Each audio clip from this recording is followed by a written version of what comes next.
छोटे छोटे स्टेप्स उठाते हो तो रिस्क भी छोटे छोटे हैं, तो फेलियर भी छोटे छोटे हैं, तो वहां से बाहर निकलना बहुत आसान है।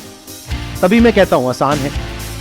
बट अगर इस फंडे को आप लगा देते हो कोई बहुत बड़े स्टेप में जहां पे बहुत बड़ा रिस्क है और बहुत बड़ा फेलियर है, तो वहां पर कुछ भी आसान नहीं है। फॉर एग्जाम्पल, एक बच्चा है जो चलना सीख रहा है, धीरे धीरे कोशिश कर रहा है, बार बार गिर रहा है, फिर खड़ा हो रहा है, फिर चल रहा है, फिर गिर रहा है, फिर चल रहा है, तो कोई रिस्क है। लेकिन सोचो कि अगर उसके माँ बाप में इनपेशेंस डेवलप हो जाए, 2 महीने हो गए चल ही नहीं पा रहा है, एक काम करते हैं, इसको पकड़ करके रस्सी से बांधते हैं और भगाते हैं इसको, गाड़ी के पीछे बांध दो इसको।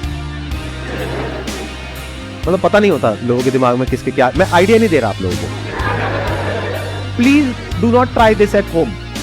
बट मान लेते हैं कोई बावले माँ बाप है, उन्होंने क्या किया, बोला कि अब मैं अपने बच्चे को आज ही चलना सिखा दूंगा, क्यों 2-4-6 महीने खराब करने हैं।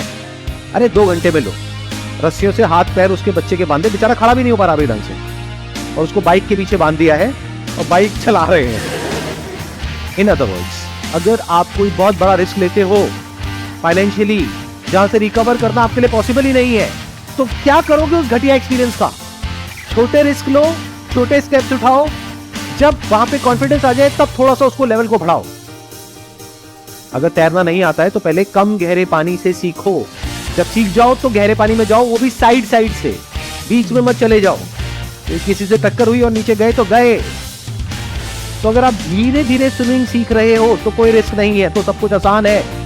Then success comes from experience and experience comes from bad experiences। यानी कि जब आप तैरने की कोशिश करोगे और नहीं तैर पाओगे तो आपको समझ आ गया, अच्छा इस तरीके से नहीं तैर पाते तो चलो किसी और तरीके से ट्राई करते हैं। लेकिन ये सब आप कहां ट्राई कर रहे हो?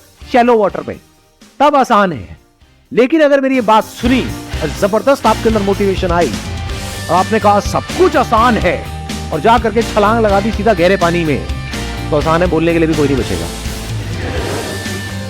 यही गलती हम कर बैठते हैं, जरूरत से ज्यादा एक्साइटेड हो जाते हैं, अपनी बुद्धि का प्रयोग नहीं करते हैं, कोई बड़ा स्टेप उठा लेते हैं।